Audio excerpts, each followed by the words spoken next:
What's up, everybody? Happy Wednesday. Hope all you're having a great day so far. Damn, this week is like halfway over already. This week going by pretty quickly, but I'm happy about it.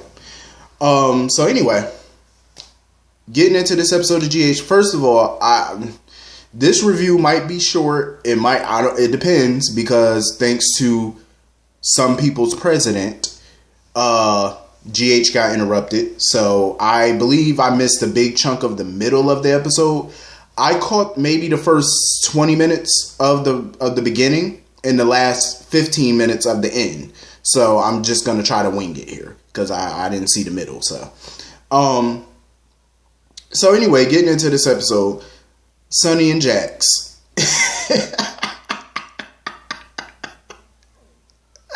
Sonny and Jax get on my nerves, yeah. They really do irritate the hell out of me.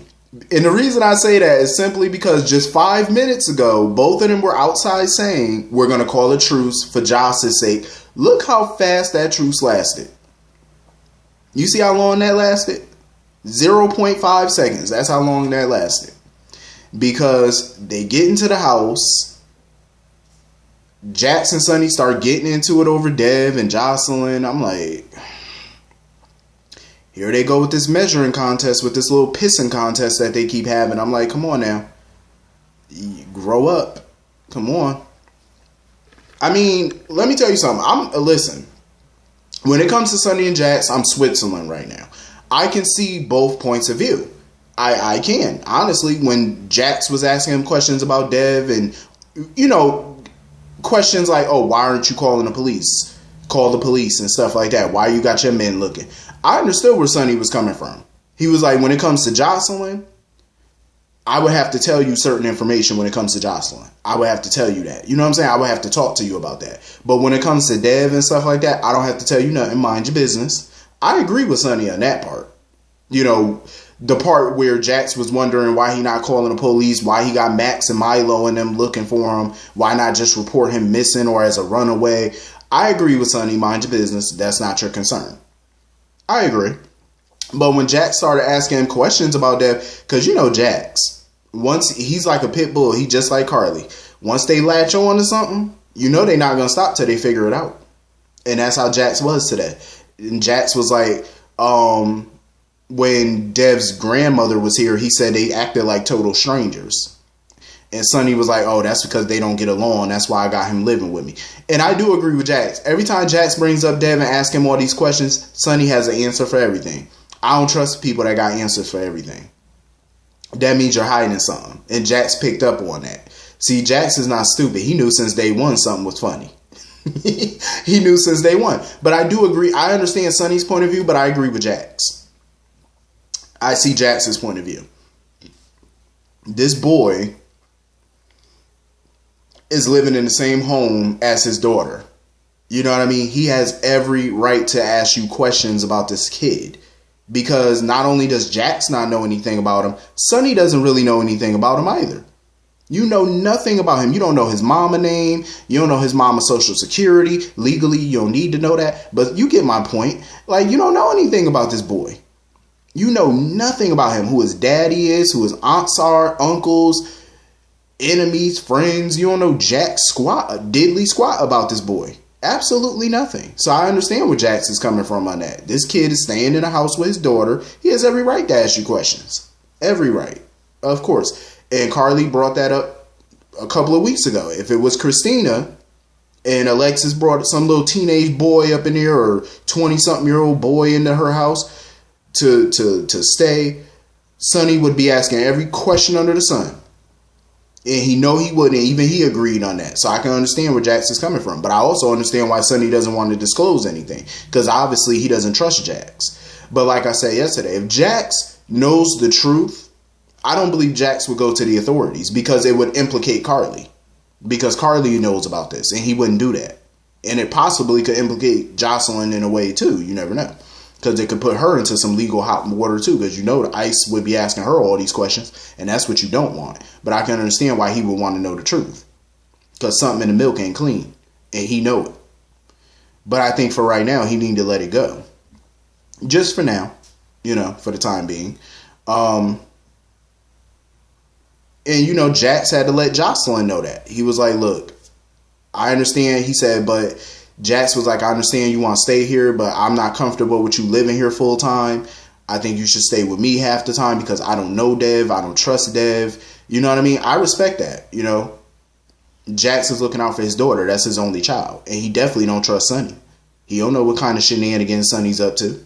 And you know people get hurt around Sonny, so I don't blame him. That's when him and Carly first got divorced, that was his main concern when they were going through the custody battle. That was his main concern. Jocelyn being around Sonny. That was his main concern. Because he saw the effects that Sonny's life had on Michael and Morgan. Jocelyn's his only child. He'd be damned if something were to happen to his only daughter, his only child. There was no way he was going to take that chance. Absolutely not. And I can't say I blame him for that. Now, during that custody battle, I didn't agree with his tactics. I didn't like his tactics. Paying off mediators, forcing people to testify on his behalf. I didn't agree with those tactics, but I understood it. I just didn't agree with it. I definitely didn't agree with Sonny's tactics, having him drugged and stuff like that, messing with his reputation. I didn't like that. But when it comes to your kids, you will go through the fire for your kids, especially your only child. You would really go to war. You know what I'm saying? So I can't say I blame Jax. You know, he's being inquisitive.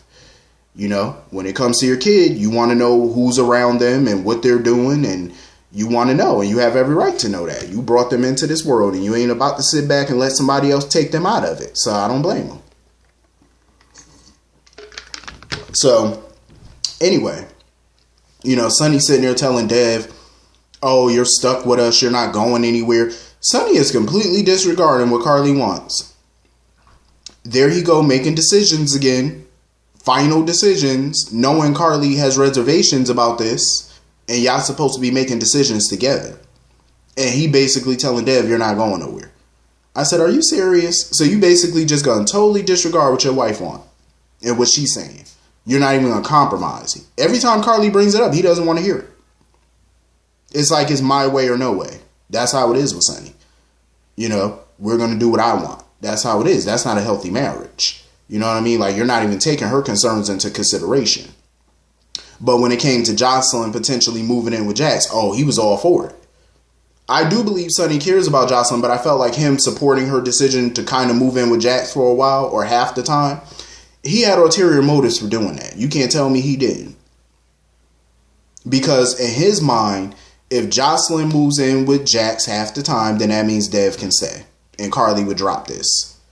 That's why he's all supportive of it. And Carly knew it. She knew it. That's why she would be making little faces at him and stuff when he talks about his support of it. She knew what Sonny was up to. She's not stupid. You don't be married to somebody that long and not peep game.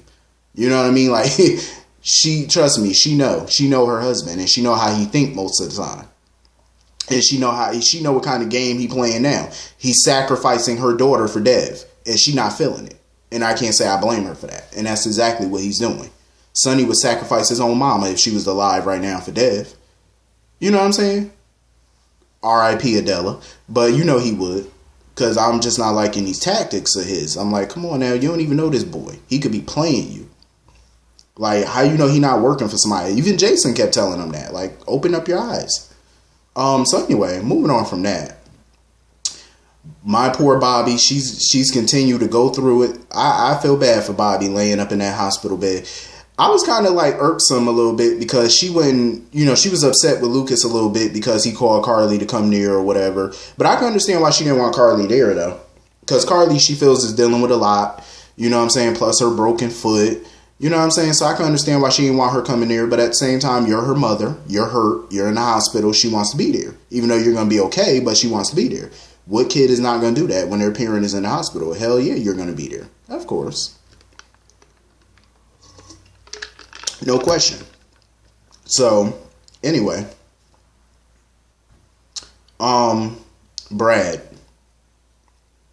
Brad, I swear to God, he was sitting up in that chapel, and I'm surprised that chapel ain't catch on fire.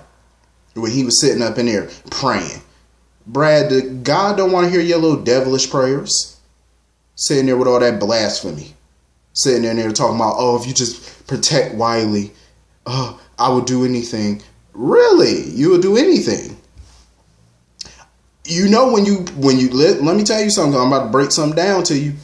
When you pray to God and say, if you just do this and do that, I'll do anything. Don't say that. Don't say that, because you're going to be sitting there making a broken promise. Don't do that. Because we all know when you say you'll do anything, and then when push comes to shove and it's time for you to do anything and you don't do it, I'm surprised God didn't strike his ass down for lying.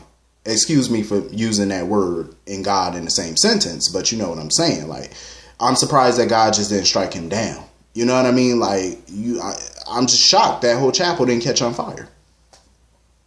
Because if you really wanted to do anything, you would get up off your knees, pick up that phone, call Lucas, call Michael, get them in a room together, get Willow, tell them the whole truth. That's what you would do if you would do anything. Don't say you'll do anything knowing that you wouldn't. And especially praying to God about that. And God don't want to hear that blasphemy. He don't want to hear that heathenness. Because that's all Brad is a heathen. A lying heathen at that. A corrupt heathen. God don't want to deal with that. But God will deal with him though. We ain't got time for these sinners. Sitting there on your knees praying. You better get up. Brad just, he annoys me. Annoys me to no end. I just hope somebody beat him down one good time. Please do me a favor. Somebody book me a flight on the red eye to Port Charles. I'll do it my damn self. I'm just saying, like, he need an ass whooping. I feel bad for Willow. I say that every video, every time I see Willow, I just feel bad for her. My heart breaks for Willow. Because she's sitting there praying, you know, for her son's safe return. And then when she find out that he's back, you know, she was thanking God. But she also had a little extra in her prayer. You know, she was like, God, forgive me, but I hope, you know, basically she was hoping Shiloh goes to hell, basically. Can't fault her for that. But I feel bad for her because when the truth come out, and she find out that her actual son is dead, and this boy that she's been protecting all these months for this past year is not her son. I can't imagine the emotions, the anger, the hurt that will go through her. I couldn't imagine that. And I can't wait for us to see it though, because it's going to make great material, especially when daytime Emmys come around. This is going to make some good material. I love emotional storylines because you see these actors and actresses, they shine. Like you know, they just do the most when they get these emotional scenes, and I love it. So anyway, Franco, sitting here tied up to this bed, begging Epiphany to untie him. Epiphany was like, nope, can't do that. Franco, you ain't going nowhere. You might as well sit up in there. You ain't going nowhere until you come to your good senses and tell everybody that you're really Franco and you're not Drew. You better come to your good senses. So it was a nice scene though when Aiden came in there and stuff like that. And Franco, he was real nice to him. Frank and Drew, whatever you want to call him, he was really nice to him. And at one moment he tried to accuse Elizabeth of using her son to get to him or whatever, to manipulate him. And Liz was like, no. She said, I would never do that. Well, Liz, I wouldn't say you would never, but, you know, I wouldn't put it past you. I mean, we know Elizabeth's track record. I wouldn't put it past her to do that, you know, even though she didn't, but I wouldn't put it past you.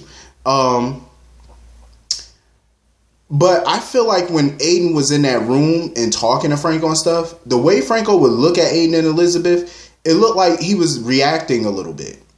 Because you got to remember, the real Franco is still in there, deep down. And when you see facial expressions from him and stuff, it looks like that real Franco is trying to come out. Because I feel like the real Franco is buried down there, but he's fighting like hell to come out. And every time Liz is talking to him or he see Cameron, you see glimpse of the real Franco in there, judging off his facial expressions. You know what I'm saying? It's like a glimpse of him in there. Because I couldn't imagine basically being trapped inside your own body. Wanting to say things, knowing that you can't say them. Like, I would go crazy if that was me. You know, and people in comas do that all the time. Like, they're trapped in their bodies, basically. They're hearing people talk to them. They recognize the voices, but they can't do anything about it because you're trapped in this shell. You know, you're trapped in your own self, and you know that's hard. I couldn't imagine. But I commend Elizabeth for doing what she got to do. She's sticking to her gun. She like, look, I'm going to keep you here. Drastic times calls for drastic measures. I'm keeping you here. I got to do what I got to do. She said, I'm sorry that it had to come to this, but you left me with no choice. I'm not mad at her. You know, you got to do what you got to do. But I can't wait for this storyline to be over, though, so we can get Franco back. I can't believe I actually said that, but I'm just ready for it to be done. So anyway, moving on from that, what else happened? Chase and the PCPD are disappointing me yet again, because even on yesterday's episode and today's episode, Chase keeps sitting there talking about we're gonna find Wiley, we're gonna get Shiloh. You keep saying we a lot. I think everybody on the show speaks French, because lately on these episodes I hear a lot of we. Y'all all must have been to Gate Paris before. I'm just saying, I didn't know y'all been to Paris and all that. Y'all say we a lot. Now, if you're saying we're going to find him and we going to do this, why are you spending all your time at this hospital talking to Willow? Shouldn't you, as a detective, be out there physically searching? How are you going to find anybody if you're stuck at the hospital comforting Willow? Get out there and go look. You can sit there all you want talking about, well, we got the FBI, local authorities. Okay, why don't you still need to get out there, though? You're a detective. Get your butt out there and go look. Yourself. Stop saying we. You're not a part of the we. You got to say the FBI, other officers, say that. Don't say we, because technically we ain't out there. You're there. They're out there looking while you're there. Doing a whole bunch of nothing. But I love when Laura came in there. No, you should have seen the excitement on Aiden's face when he was like, are you and Detective Chase gonna what do you say? Do solve some crimes and stuff? He was so excited and giddy about it. And then when she told him, yeah, we're gonna do something like that, he said, oh, cool. Like, it's cool that he's so excited about what his grandmother does and stuff. You know, that she's the mayor and he loves like that she gets to help solve these crimes and stuff. Like, he was super excited about it. It was a nice scene. But see, today proved why the writers made an amazing decision when they made Laura the mayor. Smart decision. Brilliant decision. And Laura shined. Because when Laura came in there and talked to Chase, and he was telling her, because she wanted updates about where they were with this whole Shiloh mess. And he was like, well, we got FBI and local authorities. We got them at the bus depots. We got them at the train station. We got them at the airports. There's one thing that they didn't do that Laura so effortlessly pointed out to him. Why don't you have anybody at the docks? Thank you. Thank you. If he's going to go to Canada, he can do it by boat. And Chase had this look on his face like, duh. Like, you know what I mean? Duh. Why you got all these cops and feds at all these different places? Why not the piers? Why not the docks where the boats are? He can easily get on a boat. See, this is why Laura's the mayor. Smart. You know what I'm saying? They don't pay her because she's beautiful. They pay her because she's smart. Duh. Get some cops over there. And then by the time Chase got there, it's pretty much too late now. You know what I'm saying? The boat already left. The Hornet Star already left. Speaking of the Hornet Star, when is Lulu going to get some locks on them doors? Everybody just getting up in there. But it's supposed to be under repair or something like that. So how is it even moving? Who knows? But, you know, Dev, he got the baby out of there and stuff like that. And, of course, he ran into Peter, and Peter got mad because he got caught. He tried to make a little hasty getaway so nobody noticed him. But, of course, Dev knew. Well, Dev doesn't really know who he is. So he just, you know, said, hey, mister, you know, can you get us to the hospital, yada, yada, yada. So he took him. But you know that's going to come back on him later. Even Laura was asking him questions because she was like, oh, I heard that you were a part of this and, you know, you played a role in this. He was like, no, all I did was bring the kids to the hospital. But she was wondering, though. See, her spidey senses were tingling. What were you doing at the docks anyway? That's the $1 billion question. Why were you there in the first place? That's the question. So what lie is he going to come up with about that? What the hell were you doing there? Now he got to come up with a good lie. And he better make sure it's a really good one too. Because you know Laura, she know how to detect BS real quick. And she already suspicious of him as it is. You can see it all over her face. It's written all over that face. That's why I love me some Laura. You can't get nothing past her. It's not much you can get past her. So anyway, moving on to the main event. Shiloh. Shiloh is a bum. The reason I say that because he was so easily pushing Sam around on that boat. He pushed her down on the seat. I say, ain't that a damn shame? You could easily push a woman around, but when it comes to men, you've been getting your ass beat. But when it comes to a woman, you could easily just shove her down and stuff and act like you a big man for shoving down a woman. But when it comes to fighting a man, you let them beat you down. You don't even swing back. You just let them beat you. Like you a government mule or something. You know what I mean? Like, Shiloh, you disappoint me. But he was saying some stuff I wasn't expecting him to say. And correct me if I'm wrong, because I could have sworn I heard him when he shoved Sam down. And before he shoved her down, he was like, oh, there's no Jason here to save you. It's just me. It sounded like he said, it's just me and my bitch. I said, what? I tried to hear that again. I said, did he just say me and my bitch? Did the writers really write that? Or was he ad-libbing? I said, like, what the hell? Y'all done went gangster for a second. Hold up. I said, now that's some realistic dialogue right there. I like that. Keep that up. I like it. Now that's how you see. I like when they throw little stuff like that in there. It reminded me of Obrecht and Faison, where Obrecht was basically telling Faison to leave her son and leave Port Charles and everything alone, and he could have his way with her. And Faison was like, oh, I already had my way with you. I was like, who's writing all this good dialogue? Like, I like that. It's realistic. I like it. I was shocked when they say certain things like that because I ain't expecting that. I said, okay. All right. I'm liking this. But of course, Jason has to, be Captain Save-A-Ho yet again. I said, come on now, Sam. How many times is Jason going to have to save you? Then I guess, they got the upper hand on Shiloh or whatever. They thought he was down. And Sam went to go, get the ship back to the docks or whatever, back to the pier. And she's sitting there telling Jason, oh, thank you for the save. How many times are you going to have to save you? Shouldn't you know how to save yourself by now? Damn. Jason always got to ride in on that white horse. Be little Captain Save-A-Ho every day. Like, damn, he just a jack of all trades, ain't you? So, of course, Shiloh sneaks up behind Jason with what looks like a bat with a claw on it or something with a hook on it.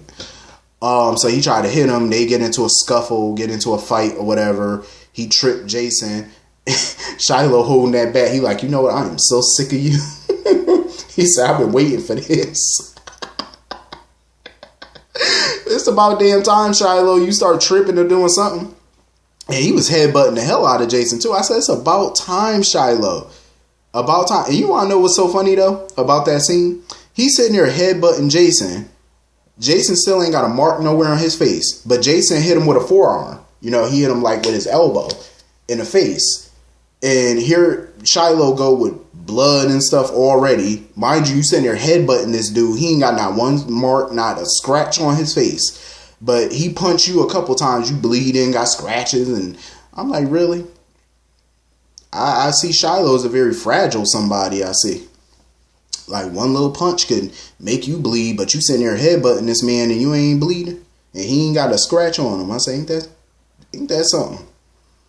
So, of course, somebody probably going to save Jason this time. Maybe Sam going to come up behind Shiloh maybe and kick him or do something.